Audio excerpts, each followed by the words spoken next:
आगे चलते हैं।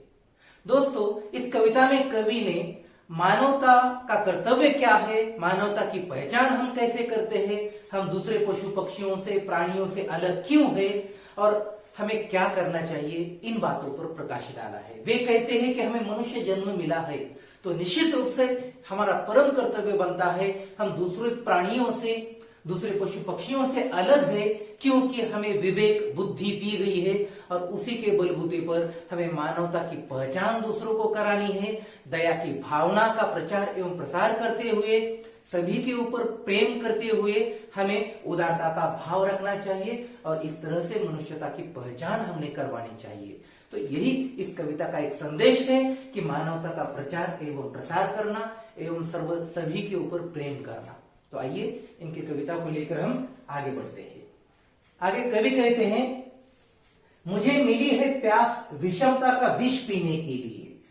तो कवि कहते हैं कि मुझे प्यास मिली है, मुझे बहुत प्यास लगी है, लेकिन ये प्यास मुझे पानी पीने की नहीं है या किसी का खून पीने की नहीं है या मोह माया की प्यास नहीं है, बल्कि मेरी प्यास है विषमता का विष पीने के लिए। ये समाज में जो विषमता फैली हुई है, जाति पाति ऊंच नीच का भेदभाव जो है, अमीर गरीब, उच्च वर्गीय निम्न वर्गीय, उच्च जाति का निम्न जाति का, तो इस तरह की ये जो विषमता का ये जो पानी यहाँ पर विषमता का ये जो जहर यहाँ पर फैलाया हुआ है, तो वो जहर पीने के लिए या विषमता का विष पीने के लिए मुझे प्यास मिली है और वो मैं विष पीना चाहता हूं और पूरे समाज में कि पूरे विश्व में से मैं विषमता को नष्ट करना चाहता हूं।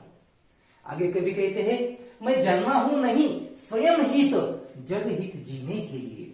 तो मैं जन्मा हूं तो मैंने जन्म लिया है नहीं स्वयं हित, अर्थात स्वयं हित अर्थात खुद के हित के लिए, स्वयं के हित के लिए मैंने जन्म नहीं लिया है, बल्कि मैंने जन्म लिया है जग हित जीने के लिए। तो जग के हित के लिए जीने के लिए मैंने जन्म लिया है। तो मैंने जन्म लिया है जग का कल्याण करने के लिए, लोक मंगल की भावना के लिए।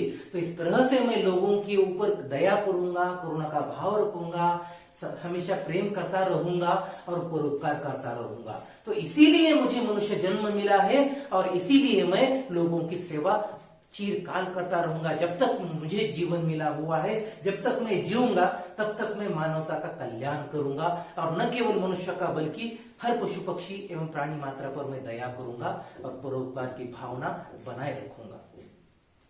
आगे कवि कहते हैं, मुझे दी गई आग कि इस तम में मैं आग लगा सकूं।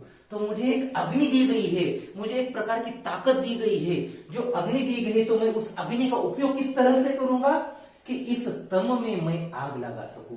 ये तम अर्थात ये जो अंधेरा है, ये अंधियारा है, अज्ञान का जो अंधेरा फैला हुआ है, उस अंधेरे को मैं दूर करने के लिए मैं मेरे पास की अग्नि प्रज्वलित करूंगा। ज्ञान की अग्नि, प्रेम की अग्नि, दया की अग्नि, उदारता की अग्नि मैं प्रज्वलित करूंगा और समूचे संसार में, समूचे विश्व में मैं प्रेम, दया, ममता, उदारता की भावना का प्रचार एवं प्रसार करूंगा। तो इस तरह से मुझे ये आग मिली है तो ये अंधेरे को दूर करने के लिए। और ये अंधेरा किस तरह का है? ये अज्ञान का है, ये पापियों का अंधेरा है, मतलब पाप कर्म करने वाले, अज्ञानता, ऊंच नीच का भेदभाव रखने वाले, उच्च स्तर निम्न स्तर का भेदभाव करने वाले लोगों का ये अंधेरा है। और उस अंधेरे को दूर करने के लिए मुझे ज्ञान की, मुझे प्रेम की, मुझे दया की, उदारता की अग्नि मिली है, जिसे मैं हमेशा प्रज्वलित करके रखूंगा और इस अंधेरे को मैं मिटाऊंगा। आगे कवि कहते हैं, गीत मिले इसलिए कि घायल जग की पीड़ा गा सकूं।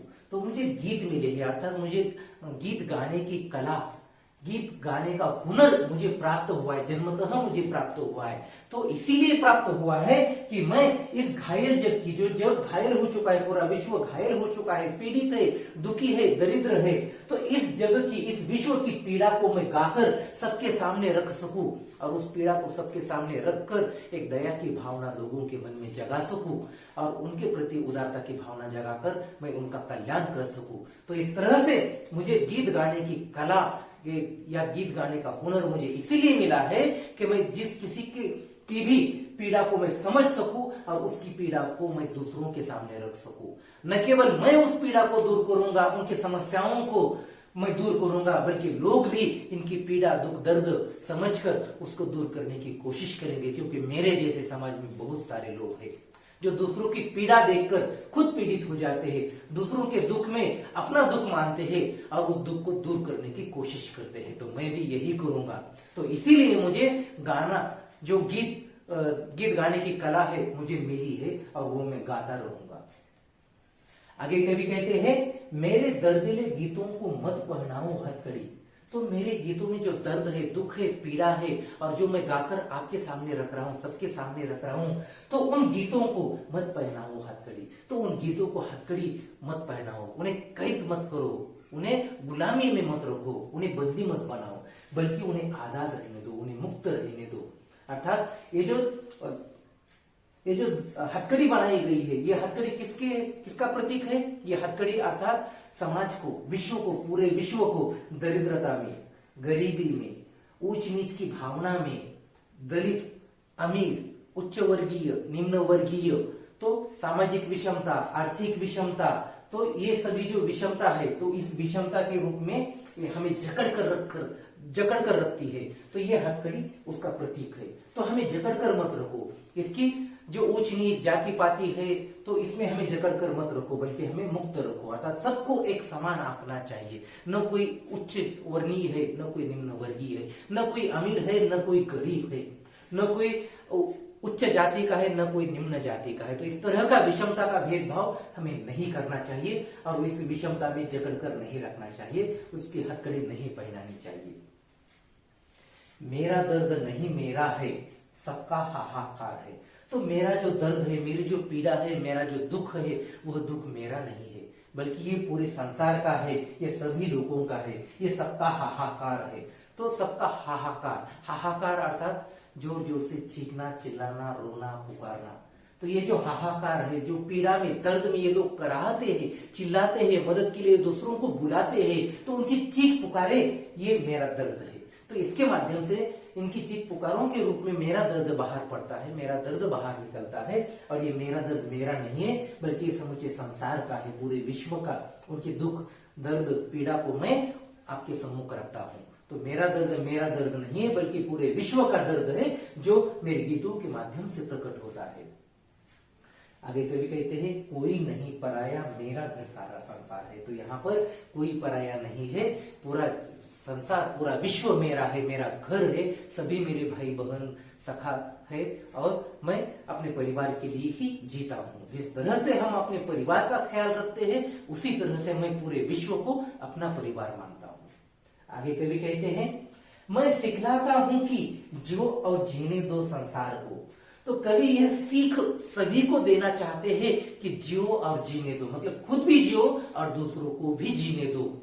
अर्थात इस तरह से यानी कि सबको जीने का अधिकार मिला है। मानवता का एवं प्रेम का परिचय देते हुए वे कहते हैं कि सबको जीने का अधिकार मिला है, चाहे कोई भी क्यों न हो, उसे अपना जीवन जीने का अधिकार मिला है। कोई किसी को भी आप गुलाम मत बनाओ, किसी को भी आप उच्च निम्न मत समझो, किसी को उच्च जाति का निम्न जाति का मत समझो, बल्कि सबको अपने मुक्त संचार से जीवन जीने दो।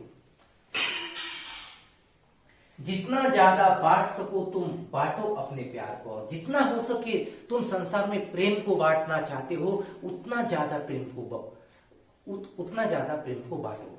तो इस तरह से वे कहते हैं कि जितना हो सके ज्यादा प्यार या प्रेम पूरे संसार में बांटो। प्रेम बांटने से बढ़ता है, कम नहीं होता है। जितने ज्यादा लोगों के ऊपर आप प्रेम भावना दिखाओगे, उतने ही लोग भी आपके ऊपर प्रेम भावना दिखाएंगे। तो इस तरह से प्रेम जो है वह बांटने से बढ़ता है। जिस तरह से ज्ञान भी बांटने से बढ़ता है, उसी तरह से प्रेम भी लोगों में बांटने से और अधिक बढ़ जाता है। आगे कवि कहते हैं, हंसो इस तरह हंसे तुम्हारे साथ दलित यह धूल भी। तो हंसो तो इस तरह से हंसो कि तुम्हारी हंसी इस तरह से होनी चाहिए कि हंसे तुम्हारे साथ दलित यह धूल भी। तो ये जो धूल है इस पृथ्वी की, इस जगत की जो धूल है, मिट्टी है, तो ये पूरी मिट्टी, ये पूरी पृथ्वी, समूची पृथ्वी ये खिलखिला उठे, हंसे तुम्हारे साथ। तो इस तरह से तुम हंसो, मतलब तुम्हारे हंसी में इतनी जादू, इतनी शक्ति होनी चाहिए कि पूरा संसार आपके हंसी से खिलखिलाना चाहिए, उनके दुख दर्द पीड़ा दूर होनी चाहिए। तो इतनी शक्ति आपकी हंसी में होनी चाहिए। तो इस तरह से लोगों को खिलखिलाकर हंसने का अवसर आप दे दीजिए। तो इस तरह से आप भी हंसिए, अर्थात लोगों की खुशी में अपनी खुशी मनाइए। यदि लोग खुश होते हैं तो आप खुश हो जाइए। इस तरह से कवि यहाँ पर कहना चाहते हैं। चारों तरफ यदि हरियाली छाई हुई है, सुजलाम सुफलाम शस्य श्यामलम है, तो आप भी खुश हो जाएंगे। तो इस तरह से आप भी खिलखिलाकर हंसेंगे और पूरी पृथ्वी जो हरी हो चुकी है तो वो भी बाद में हंसेगी। तो इस तरह से आप भी इस तरह से हंसो, तो जिसके ऊपर पूरी धरती पूरी दुनिया आपका साथ देगी और आपके साथ हंसेगी, मतलब प्रसन्न हो जाएगी, खुश हो जाएगी। आगे कवि कहते हैं, चलो इस तरह कुचल न जाए पग से कोई शूल भी।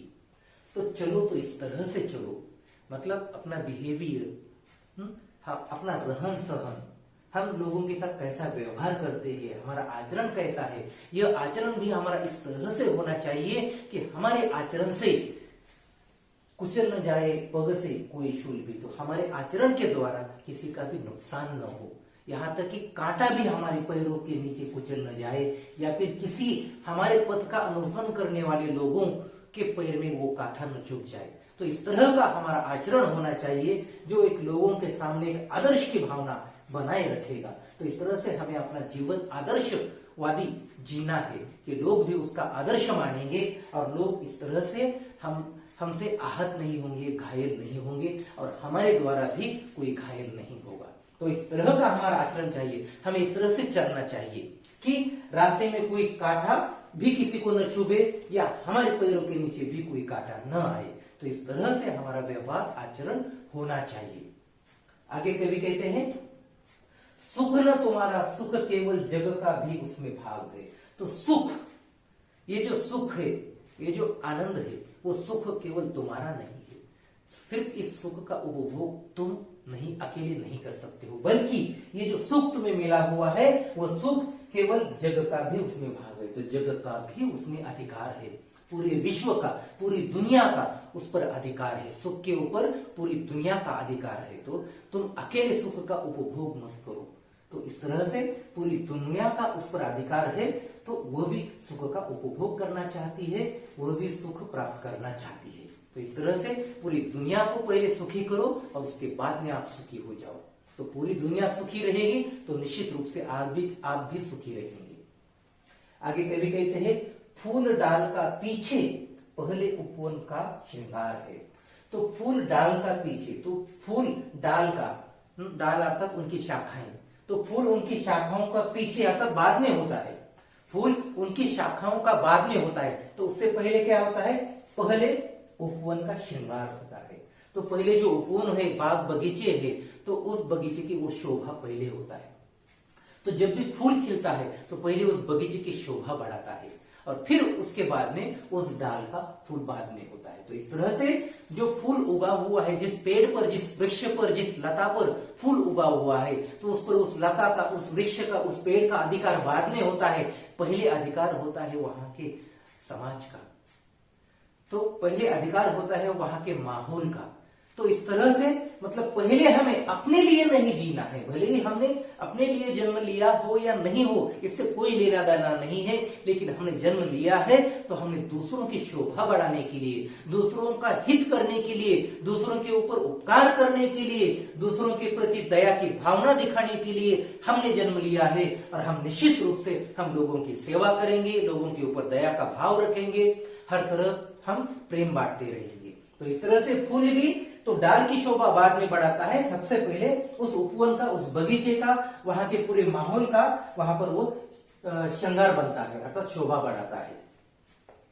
इस तरह से कवि कहते हैं कि इसलिए मैं कहता हूं, तो इसीलिए कवि कहते हैं कि कोई नहीं पराया, यहाँ पर कोई भी पराया नहीं है, कोई भी अजनबी नहीं है, कोई भी दूसरों का नहीं है, हर कोई मेरा ही है, मेरे ही परिवार का सदस्य है, मेरा घर सारा संसार है। तो मेरा घर जो है ये पूरा संसार मेरा घर है। तो इसी तरह से वह व्यापकता को, यानी कि अपनी दृष्टि को व्यापक बनाते हुए कहते हैं कि पूरा संसार, पूरा विश्व जो है मेरा घर है, वसुधैव कुटुंबकम।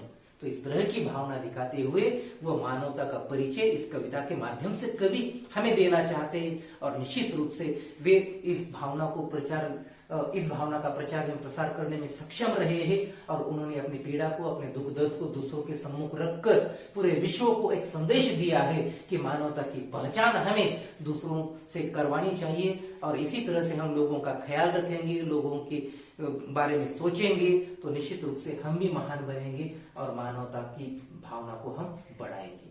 तो दोस्तों यहाँ पर ही रुकते हैं हम। अब अगला वीडियो में हम एक नए वीडियो के साथ आते हैं, मिलते हैं, तब तक के लिए धन्यवाद।